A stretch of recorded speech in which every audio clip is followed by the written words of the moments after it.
Mystery Guitar Man style. I look pretty cool like this, don't I? Maybe I'll keep it on. Okay, this is getting really hard to read.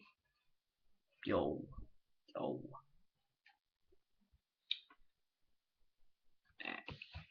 Can't can't read with these on. Whoa, my eyes look kind of blue in that. They're really brown, but very sensitive. He explained the techniques to you. Yeah. When evening came, they were near Therinsford. As the sky darkened and they searched for a place to camp, Eragon asked, "Who was the rider that owned Zarok?" "A mighty warrior." Oh, wait a minute. "Who was the rider that owned Zarok?"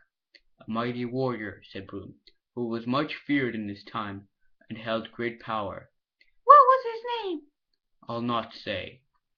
Eragon protested, but Brom was firm. "I don't actually remember his name. I know who he was, but I can't remember the names. Sorry. No spoilers this time. I don't want to keep you ignorant. Far from it. But certain knowledge would only prove dangerous and distracting for you right now. There isn't any reason for me to trouble you with such things until you have time and the power to deal with them. I only wish to protect you from those who would use you for evil." And who are those? I mean, Galbatorix, he killed all the riders and stuff, but I mean, like, he's crazy, but he doesn't seem that bad. I mean, the Empire seems to have prospered in his time and all. I don't like people killing other races, though. Yeah, he's gotta go. Elves rule. Just saying, elves are the best. Elven werewolf vampire. That's my character in Skyrim. I'm hoping to make a let's play of that. This isn't a let's play, and this isn't Skyrim, so.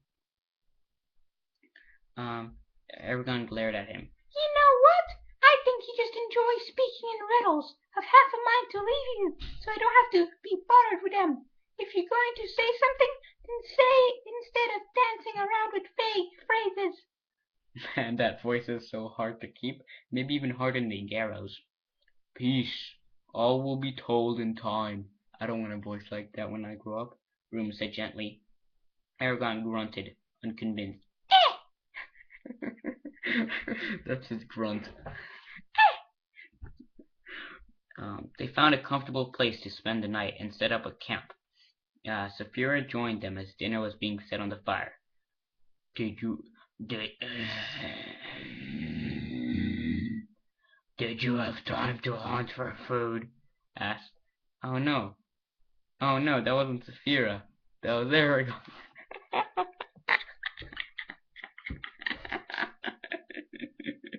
Okay. "Did you have time to hunt for food?" asked Eragon. She snorted with amusement. "I said to it, if the two of you were any slower, I would have had time to fly across the ocean and back without falling behind." That's not actually true. They fly across the ocean in the last book, and it takes them quite a while, and she gets really tired. "You don't have to be insulting. Besides, we'll go faster once we have horses." She let off a puff of smoke. "Maybe, but will it be fast enough to catch the Razak? They have a lead of several days and many leagues. I'm afraid they may suspect we're following them." Well, when you're flying around scouting them, yeah. "Why else would they have destroyed the farm in such a spectacular manner, unless they wished to provoke you into chasing them?" That voice is gonna be so annoying when later. I think you guys are gonna dislike this video just because of that voice. Please don't. "I don't know," said Eragon, disturbed. Saphira crawled up beside him, and he leaned against her belly, welcoming the warmth. Brom sat on the other side of the fire, whittling two long sticks. Suddenly he threw one at Eragon, who grabbed it out of reflex as it whirled over the cracking flames. Wow, Eragon's got good reflexes. Like the stick comes at him, then it lights on fire, and he reaches out and grabs it, and he's like, ah! Oh, burnt hand, and then throws it back at Brom and hit Brom and it's on fire. Defend yourself," barked Brom, standing. Eragon looked at the stick in his hand, the burning stick, may I add, and saw that it was shaped like in a crude likeness of a sword. But it's a flaming sword now, so it deals extra damage, and it sets your targets on fire. Also sets you on fire. That's the bad part. The swords in Minecraft don't do that. Broom wanted. Ah! Oh, God. My screen just crashed. That was bad. Oh, we are recording. That's good. Don't want to have another one of that last video. Well, was it last video? I'm not sure. What chance did the old man stand? If he wants to play this game, so be it. But if he thinks to beat me, he's in for a surprise. He rose as Broom circled the fire. They faced each other for a moment. Then Broom charged, swinging stick.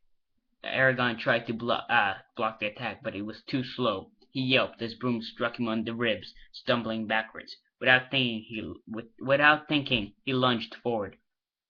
But Broom easily parried the blow.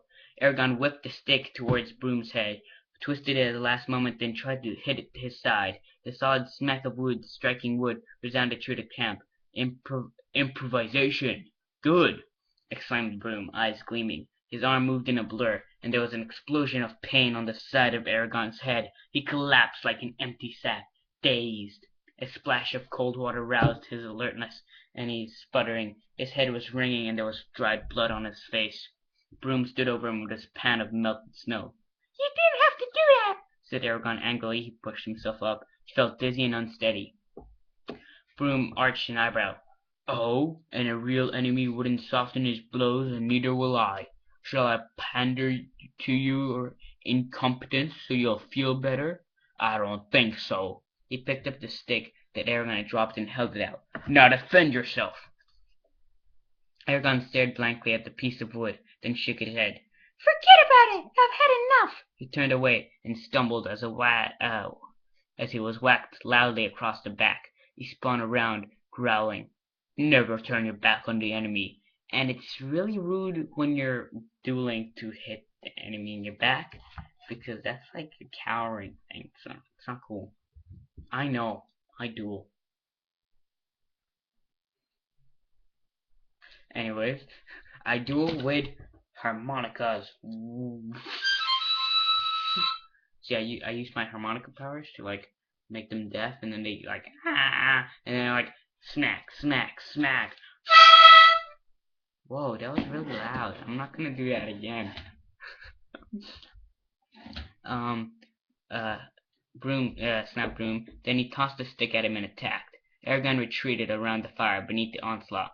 Pull your arms in. Keep your knees bent," shouted Broom. He continued to give instructions, then paused to show Eragon exactly how to execute a certain move. "Do it again, but this time slowly." They slid through the forms with exaggerated motions before returning to their furious battle. Wow, it's like whoosh, whoosh, whoosh, whoosh. Okay, now let's see you do this.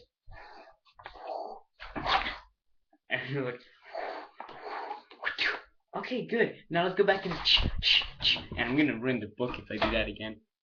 Can you hear me, by the way? Just turn up the volume if you can. By the way, if you can hear this, amazing.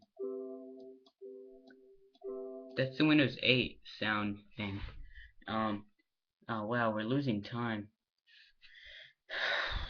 Eragon learned quickly, but no matter what he tried, he could not hold Broom off for more than a few blows. When they finished, Eragon flopped on his blankets and groaned. He hurt everywhere. Broom had not been gentle with his stick. Saphira let out a long, coughing growl, and curled her lip until a formidable row of teeth showed. "What's wrong with you?" he demanded irritably. "Nothing," she replied. "It's funny to see a hatchling like you beaten by an old one." I don't think Saphira could beat an old dragon, by the way. I mean, old dragon would be like, giant, and Saphira would be like, meow, and big dragon would be like, ouch, the bookmark.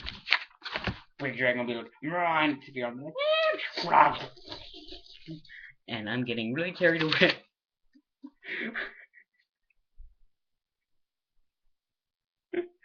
Yeah, I'm gonna have to go soon. She made the sound again, and Eragon turned red as he realized that she was laughing. That's your laugh. Trying to preserve some dignity, he rolled onto his side and fell asleep. That's not preserving any dignity. No. He felt even worse the next day. Bruises covered his arm, and he felt almost too sore to move. Broom looked up from the mush he was serving and grinned. "How do you feel?" Eragon grunted and bolted down the breakfast. I don't think you can use bolted that way. But anyways, it is time for... And goodbye.